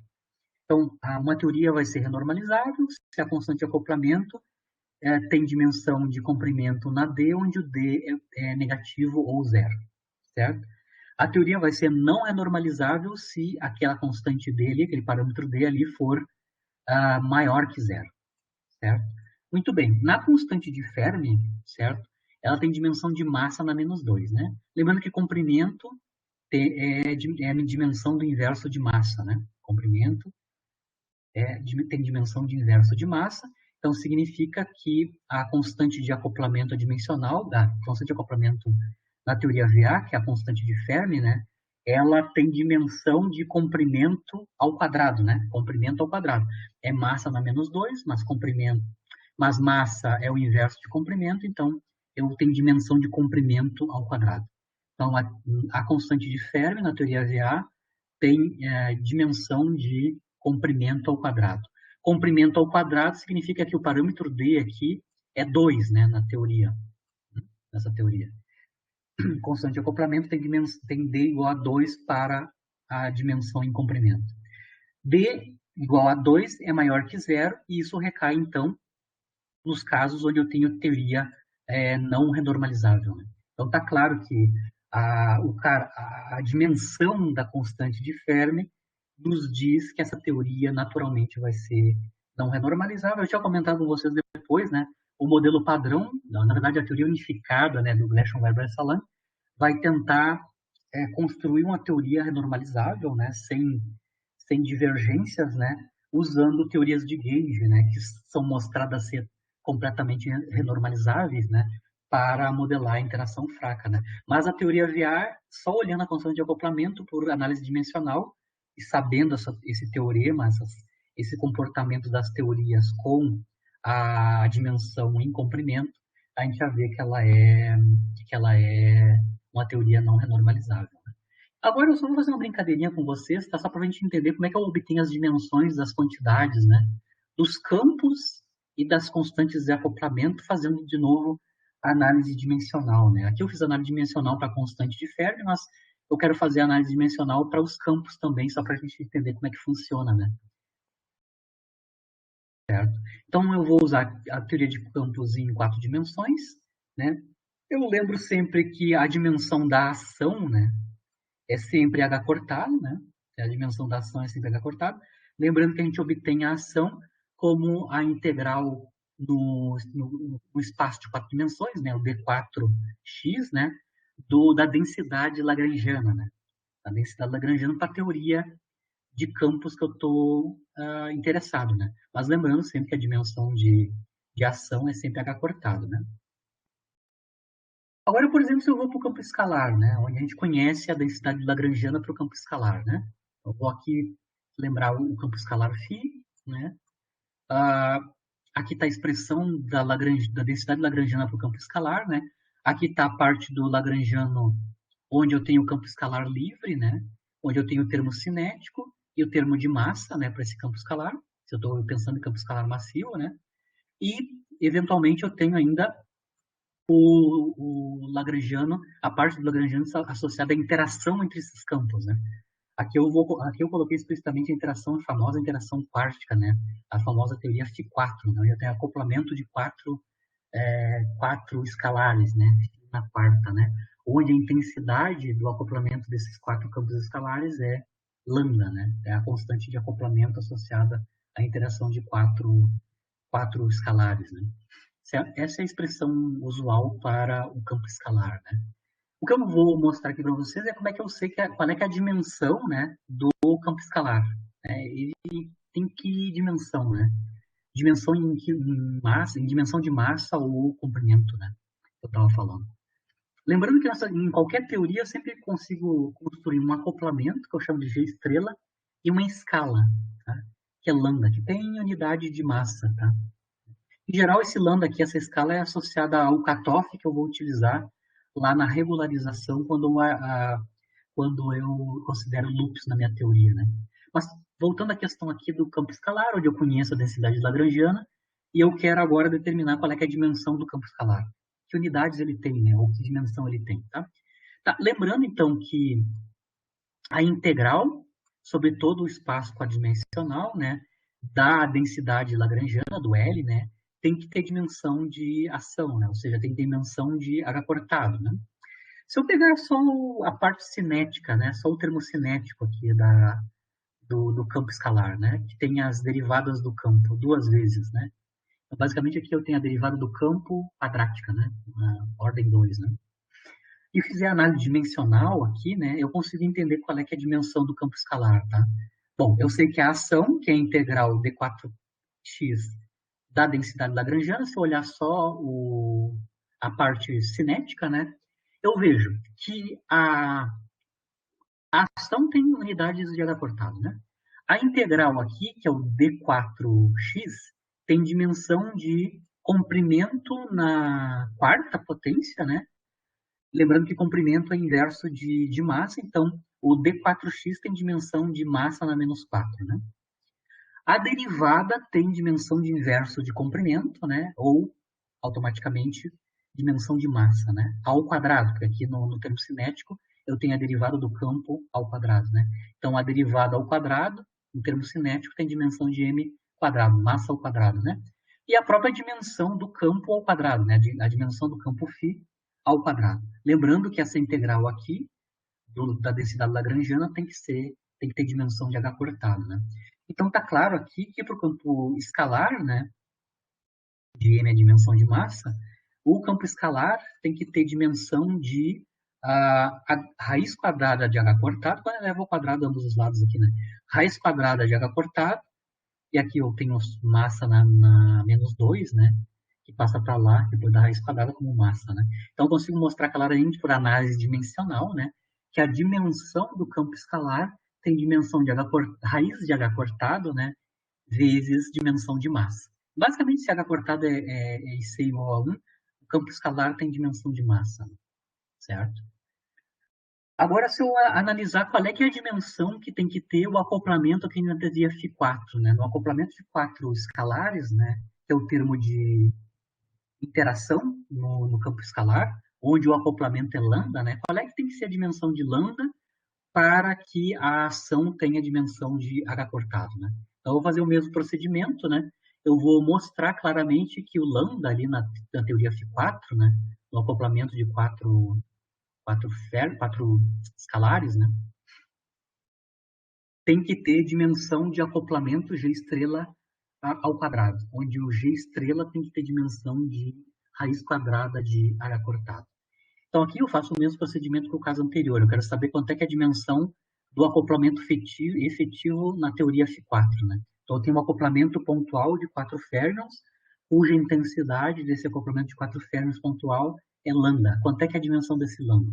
Faço o mesmo procedimento, né? A integral do termo do Lagrangiano de interação, Φ4, tem que ter dimensão de H cortado. A gente sabe que o D4x tem dimensão de massa na menos 4. O Φ4 já sei qual é, que é a dimensão, porque eu determinei agora há pouco que a dimensão do campo Φ é H cortado não meio massa. Então, quando eu faço o Φ4, né? Φ4 eu vou ter dimensão do Φ4 como sendo massa na quarta, H cortado ao quadrado, né? Certo? Quando eu levo a potência quarta. E a dimensão do lambda vai ser tal que a combinação da dimensão do lambda com o D4x e o Φ4 dê H cortado. Está claro que o lambda tem que vai essa constante de acoplamento na teoria Φ4, o acoplamento, né, na teoria Φ4, tem que ter dimensão de H cortado na menos 1, de maneira que a combinação das 3 dimensões aqui, a integral, o lambda, que é o acoplamento, e o φ na quarta, tem a unidade de H cortado, tem a unidade de ação. Né? Então, o acoplamento lambda na teoria Φ4 tem dimensão de H cortado na menos 1, e se eu definir que o acoplamento, né, o G estrela, tem dimensão de H cortado na 1 meio, então o lambda pode ser escrito como G estrela ao quadrado, ou seja, o acoplamento ao quadrado. Mas a dimensão do lambda não desenho por análise dimensional, sabendo qual é, que é a dimensão do campo escalar, né? Corretamente.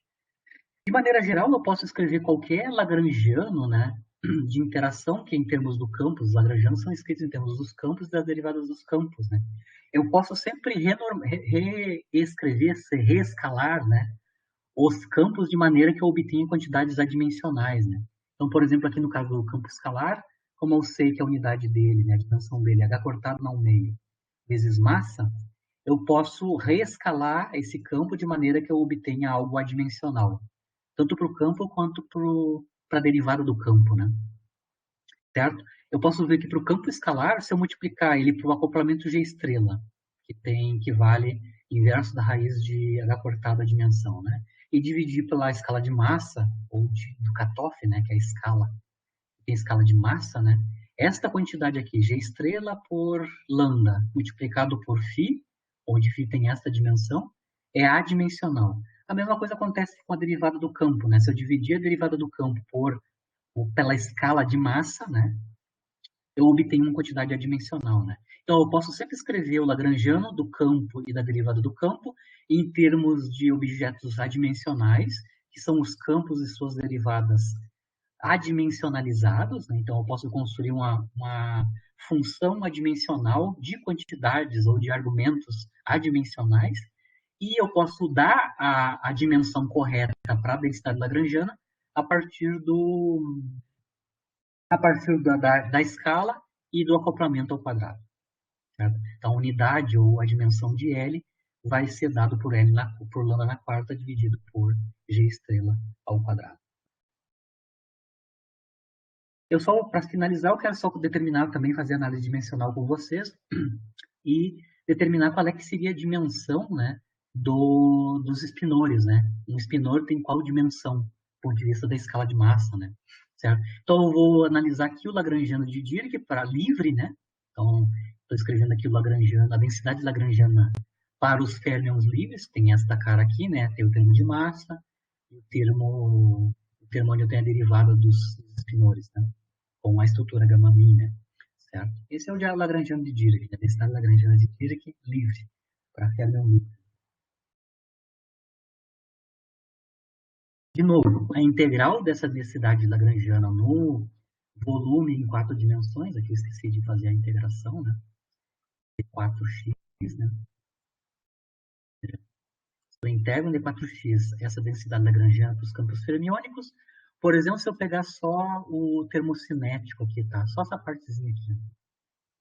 Isso já é suficiente para eu determinar com esse primeiro termo qual é, que é a dimensão dos espinores, né? Lembrando, as gamas de Dirac, né, não tem dimensão, tá? São, assim, elementos adimensionais, né? E as criaturas que têm dimensão aqui são os espinores, claro, né? E a derivada, né? As derivadas covariantes, os gamas minis, né? Certo? Então, eu consigo construir desse primeiro termo, que seria o equivalente ao termo cinético no Lagrangiano de Dirac, né? Qual é que é a dimensão, qual é que é a dimensão dos espinores, né? Então, a integral d4x da densidade da parte do termo cinético. As criaturas que tem aqui no termo cinético dimensão é o psi estrela, né? Que é, na verdade, o psi Degger, né? É o psi adjunto, estrela, né? São os elementos de matriz, né? Do espinor Degger, né? Com a conjugada hermitiana. A derivada, o gama mi não interessa, e o próprio espinor, né? Eu integro isso no volume 4D. O volume, a integração vai me dar, então, dimensão de m na menos 4. Aqui o psi estrela tem dimensão de espinor. A derivada, como a gente mostrou, tem a derivada única, né? Só potência 1 tem unidade de massa, né? Inverso de comprimento, que é massa, né? E o próprio espinor, a dimensão do espinor. Isso aqui, essa integral, tem que ter dimensão de ação, né? Tem que ter dimensão de h cortado. Então, está claro que a dimensão ao quadrado do espinor tem que valer h cortado dividido por, aqui sobra a massa na menos 3, né? Que passa para o outro lado como massa na potência 3, né?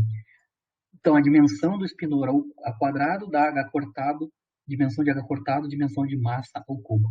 Então, está claro para a dada dimensional que a dimensão do espinor de Dirac, né, é h cortado na 1 meio e massa, a escala de massa na 3 meios. Né? Massa na 3 meios. Que é diferente, claro, da dimensão do campo escalar. Né? O campo escalar é massa, né, basicamente, dimensão de massa, e os espinores têm dimensão de massa na 3 meios a menos do h cortado. Né? Se a gente, para finalizar a aula, né, se a gente olhar as teorias VA, ou a teoria de Fermi corrente-corrente, onde eu estou acoplando 4 férmions, onde basicamente é o Lagrangiano de interação, é o produto escalar de duas correntes, né, fermiônicas, né, onde a estrutura dessas correntes envolve o espinor adjunto e o próprio espinor, a menos do gama mi, ou do gama mi menos gama 5, né, que é a teoria VA, mas igual, tem produto escalar de correntes, onde nessas correntes aparecem os espinores duas vezes, né, o espinor adjunto e o espinor usual, né. Esse tipo de Lagrangiano de interação, né, acopla 4 férmions no final das contas, né. Na estrutura geral aqui, eu tenho acoplamento G, que é a constante de Fermi na teoria, né, e acoplamentos do tipo psi estrela psi, psi estrela psi, independente de qual é que é a estrutura vetorial ou vetoraxial do acoplamento, né. Então, do ponto de vista só dimensional, né, o Lagrangiano de interação tem essa estrutura aqui, né, essa estrutura aqui. Se eu integro esse Lagrangiano de interação, né, eu consigo obter qual é que é a escala, né, qual é que é a escala ou dimensão da constante de acoplamento numa teoria corrente-corrente, que é a teoria de Fermi ou a teoria VA, né? Então, se eu integrar isso no volume, né, 4D, né, da densidade lagrangiana, eu consigo mostrar que qual é que é a dimensão da constante de acoplamento geral, né? Num tipo de teoria assim que acopla 4 férmions, né? Se eu já sei quanto é que é a dimensão do espinor, que é m na 3 meios, h cortado na 1 meio, eu consigo mostrar, então, que a dimensão da constante de acoplamento é massa na menos 2, né? E, corretamente, como a gente mediu experimentalmente, a constante de acoplamento tem unidades de GeV na menos 2, né? Formalmente, 10 na menos 5 GeV na menos 2, né? Está claro que uma teoria que tem uma constante de acoplamento que tem essa dimensão, né, que é m na menos 2, que é comprimento ao quadrado, onde o 2 é maior que zero, né, vai dar origem a uma teoria que não é normalizável, onde eu não consigo remover os infinitos quando eu introduzo o cálculo de loop, né, eu não consigo remover os infinitos que aparecem na região do ultravioleta quando eu introduzo loops ou diagramas de mais alta ordem, né, na teoria, certo? Só para encerrar a questão da não renormalizabilidade da teoria VA e por que ela tem que transitar por uma teoria que seja renormalizável a posteriori e que também valha em altas energias, né? Tanto em baixas energias quanto em altas energias. ponto de vista de resumo, assim, do ponto de vista prático, a gente pode usar a teoria VA, ela é o limite correto do modelo padrão para baixas energias, então a gente pode calcular todos os decaimentos e processos de espalhamento fracos, né, tranquilamente, usando a constante Fermi. Em nível de árvore, a resposta está correta, tá? Corresponde ao esperado experimentalmente, né? Claro que quando eu vou para espalhamentos ou decaimentos que estão ocorrendo em altas energias, quando o quadrimomento do bóson de Gauge, né, que intermedia a interação fraca, é muito maior que a massa de repouso do bóson, aí sim eu preciso de uma teoria renormalizável, né? E vai ter a mesma intensidade que a interação eletromagnética, como a gente discutiu antes, né? Mas em baixa energia, a teoria VA é tranquila, corresponde à realidade, ela é o limite correto do modelo padrão, com toda a estrutura quiral correta, né? E a intensidade já é sabida, né? Universal, né? Independente da família leptônica, né? E universal valendo a mesma constante de acoplamento GF, né? Constante de Fermi. Então, o que a gente vai fazer na próxima aula é analisar decaimentos e espalhamentos na teoria VA, vamos fazer predições em nível de árvore, né? E a gente vai conseguir construir aí predições teóricas, né? E depois a gente vai ver em que momento a gente vai ter que fazer alterações na teoria VA, né? Ou seja, em que momentos começa a aparecer na teoria complicações devido às divergências nos loops, né? Quando eu vou para a teoria com loops, né?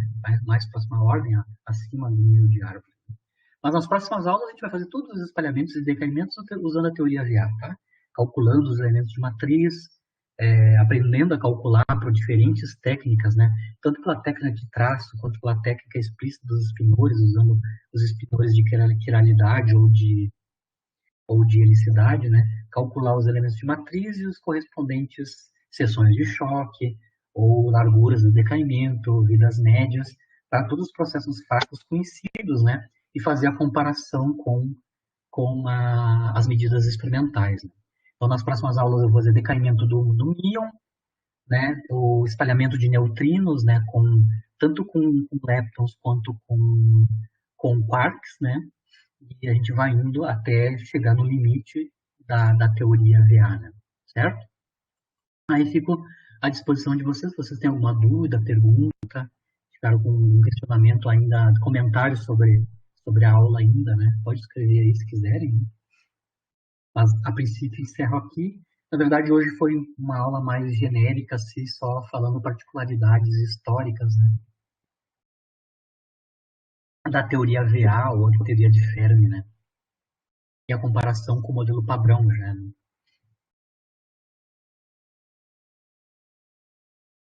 Uhum.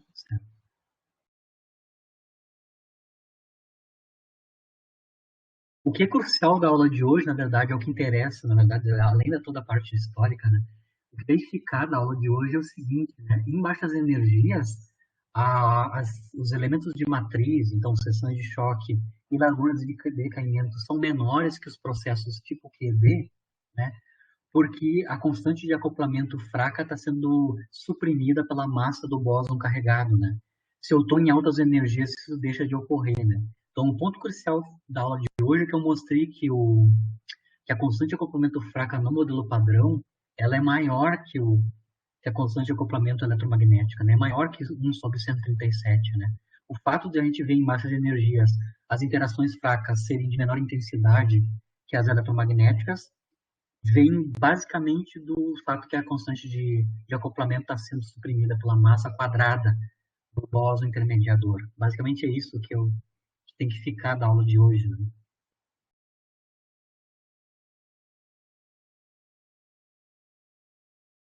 Certo?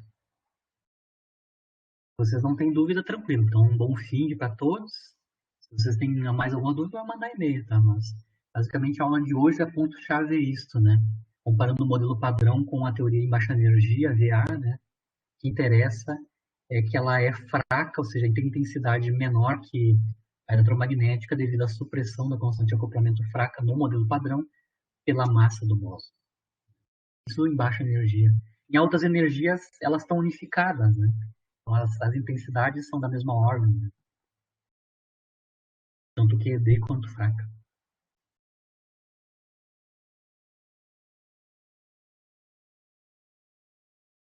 Eu vou tentar preparar, como a gente já tem a quarta aula, já deu um mês, né? Eu vou tentar já preparar para a semana que vem, mais tardar, a atividade um para vocês, tá?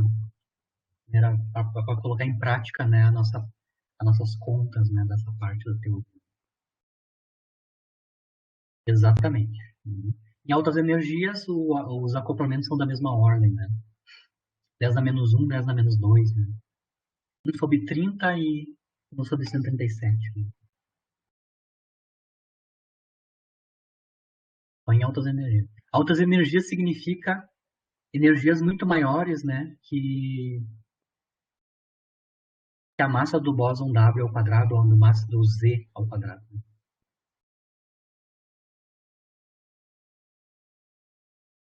Bom fim, nos falamos então semana que vem, na próxima sexta-feira, tá certo? Bom descanso. Tchau, tchau. Feito. Feito, Thomas. Abraço, Thomas. Bom fim.